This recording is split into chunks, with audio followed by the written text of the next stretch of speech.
जैसा आपको मालूम है कि Hyderabad diabetic capital of the world कहा जाता है, क्योंकि यहाँ पर हर तीसरा पेशेंट जो हम देखते हैं वो डायबिटिक पेशेंट्स है। और डायबिटीज़ से क्या क्या इफ़ेक्ट हो सकता है?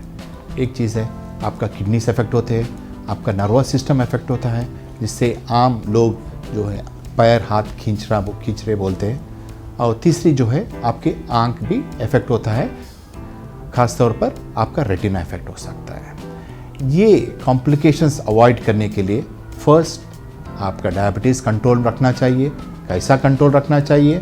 आपका जो है डाइट में रिस्ट्रिक्शंस करना चाहिए, एक बराबर डाइट प्लान लेना चाहिए, और डायबिटिक ड्रग्स जो आपके डायबिटोलॉजिस्ट प्रिस्क्राइब करेंगे ये लेना ज़रूरी है। और अगर इंसुलिन की ज़रूरत है तो इंसुलिन भी लेना बहुत ही इम्पॉर्टेंट है।